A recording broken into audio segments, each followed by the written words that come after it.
अस्सलाम वालेकुम dear viewers, मैं ये उम्मीद करता हूँ कि आप सब लोग खैरियत से हैं। व्यूअर्स, आज का जो हमारा लाइव सेशन है उसका जो टॉपिक है वो बहुत ही कह लें कि हॉट टॉपिक है करंट सिनेरियो में। वो है ईए फैमिली परमिट। मैंने कल भी अपने सेशन में आपको बताया था कि हम अपना जो इसी कैटेगरी का इसका जो लास्ट सेशन करेंगे वो ईए फैमिली परमिट के बारे में करेंगे। व्यूज़, ये जो है करंट टाइम में काफ़ी एक हॉट कह लें कि टॉपिक है, हॉट सिचुएशन है, उसकी वजह इसकी डेडलाइन है। तो मैं इंशाल्लाह इसी सिनेरियो में आपको सेशन के एंड पे एक गुड न्यूज़ भी दूंगा कि अगर आपके कोई प्रॉब्लम्स आ रहे हैं, ठीक है, ये फैमिली परमिट्स में जिन लोगों ने अप्लाई किए या उन मतलब जो अप्लाई करना चाह रहे हैं, ठीक है, तो इंशाल्लाह उनको जो है ना वो सर्टन गाइडलाइन भी देंगे हम लोग, और उसमें जो है वो उनके लिए जो हम कर सकते हैं इंशाल्लाह वो भी मैं बताऊंगा हम क्या क्या कर सकते हैं। व्यूज़, तो आते हैं अपने टॉपिक की तरफ। अच्छा, ईए फैमिली परमिट को डिफ़ाइन करने से पहले ये बात मैं ज़रूरी समझता हूँ कि ईए फैमिली परमिट और EU settlement scheme family permit, इन दोनों में फ़र्क क्या है, क्योंकि ये बड़ा एक कंफ्यूजिंग किस्म का टॉपिक है। तो इन दोनों में फ़र्क को समझना, उसको अच्छे तरीके से उसकी एक्सप्लेनेशन को कह लें कि क्लैरिफाई करना ज़रूरी है। Views, EU settlement scheme family permit is governed under the appendix EU family permit of the UK immigration rules, but EA family permit is governed under the EU regulations. ठीक है, ये मोटा सा फ़र्क है। यानी सादा अल्फाज में मैं यूँ बयान करूँगा कि जो ईयू एसएस है या EU settlement scheme family permit है, उसको यूके का लॉ लगता है स्पेसिफिकली, जो इमिग्रेशन रूल्स हैं उनका अपेंडिक्स जो ईयू है फैमिली परमिट्स के लिए, और जो ईए फैमिली परमिट है उसको ईए रेगुलेशंस जो थी पहले, ठीक है, वो बेसिकली लगती थी। ठीक है व्यूअर्स, तो ये बेसिकली इसमें मेनली डिफरेंस है।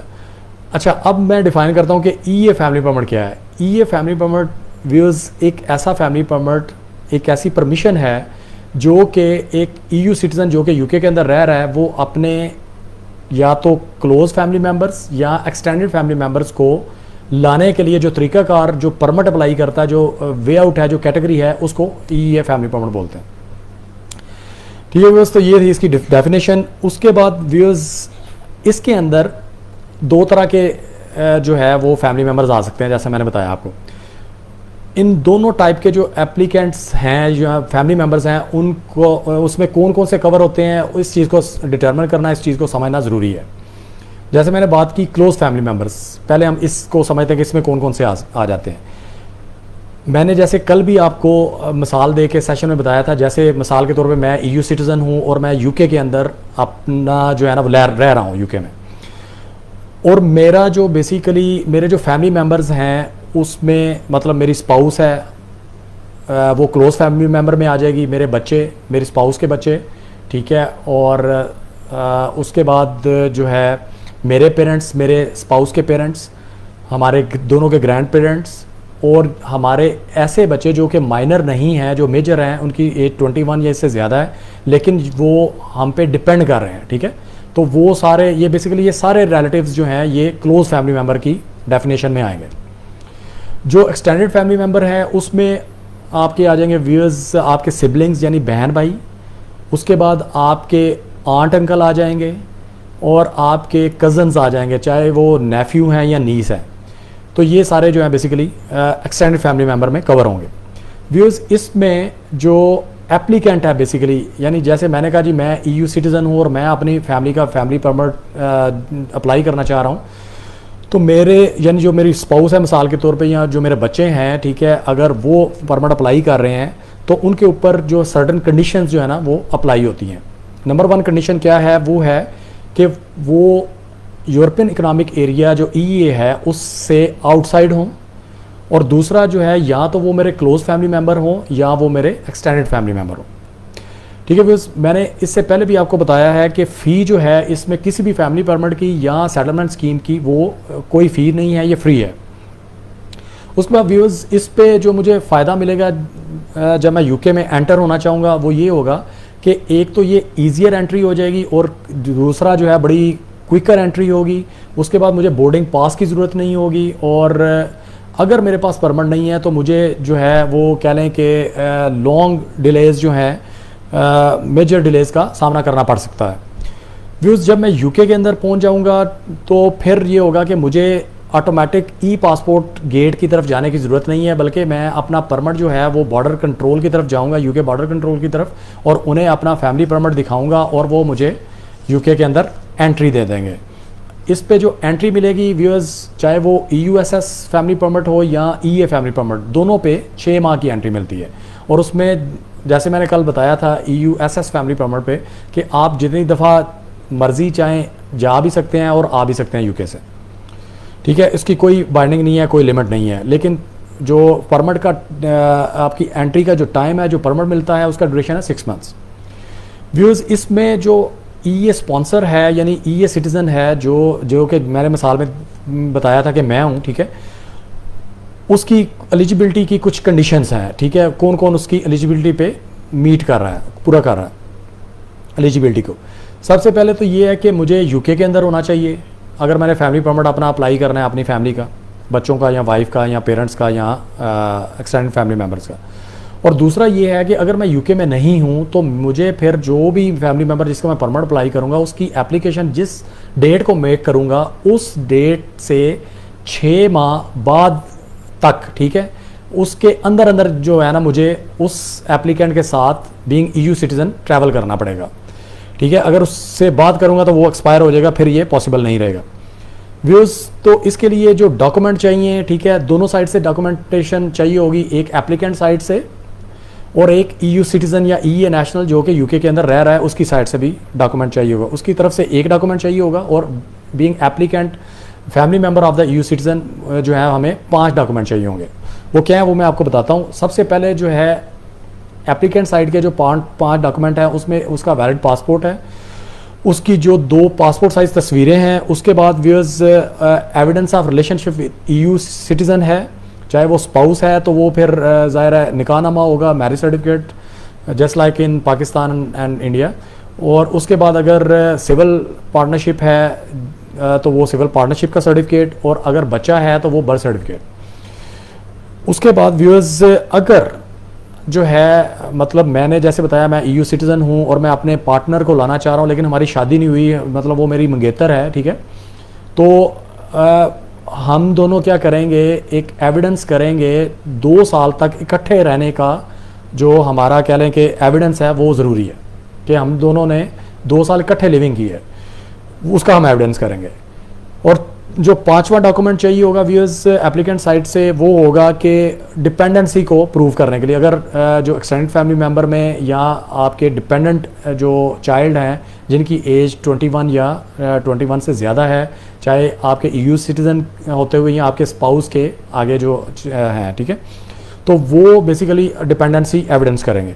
अब जो EU सिटीज़न है व्यूअर्स उसका भी एक डॉक्यूमेंट चाहिए होगा, उसका वैलिड पासपोर्ट या तो चाहिए होगा, ठीक है, और या फिर उसका ओरिजिनल आइडेंटिटी कार्ड चाहिए होगा, या तो पासपोर्ट ओरिजिनल और आइडेंटिटी कार्ड ओरिजिनल, या इनकी सर्टिफाइड कॉपीज़ ज़रूरी हैं, ठीक है व्यूअर्स।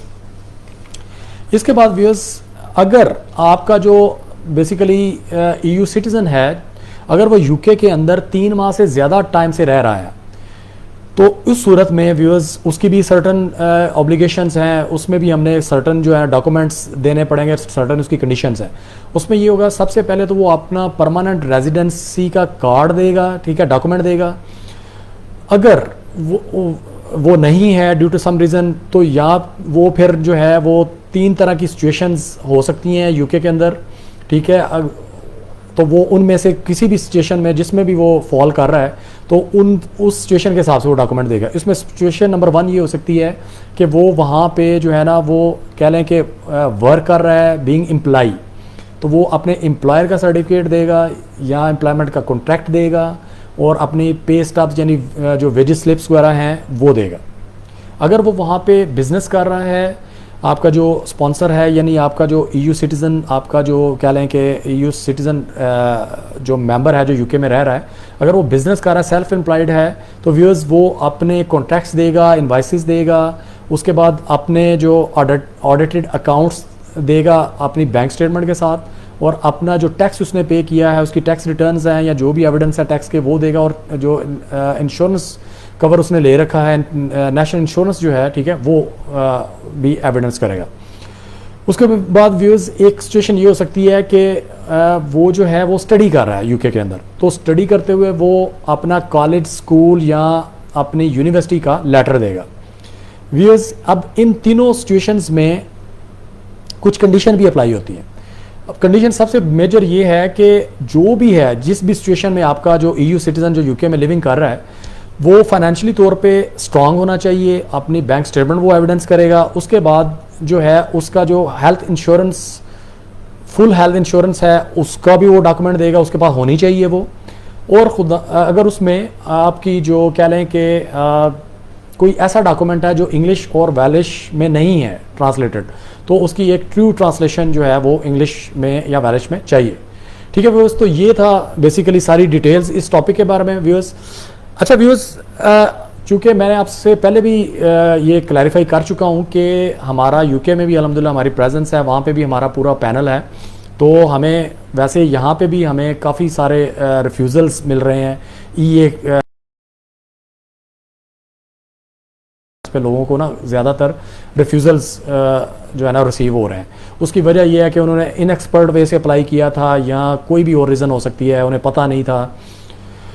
तो व्यूज़ इस तरह के जो क्लाइंट्स हैं वो हमसे रब्ता कर सकते हैं, और चाहे उनके रिफ्यूज़ल के ऊपर जो है वो उनको अपील का राइट मिला है या उन्होंने फ्रेश एप्लीकेशन मेक करनी है, या फिर जो है उन्होंने वैसे ही मतलब अभी केस अप्लाई भी नहीं किया और बिल्कुल फ्रेश एप्लीकेशन मेक करनी है, तो फिर भी viewers we are expert in whole this procedure, so we can assist you a lot to gain your objective, so you can contact us. ठीक है, इसमें इंशाल्लाह आई बिलीव कि आपका जो ऑब्जेक्टिव है, आपका जो परमिट है, we would be able to assist you in the way that you can gain that. ठीक है व्यूअर्स, तो सेशन तक अपना बहुत सा ख्याल रखिए।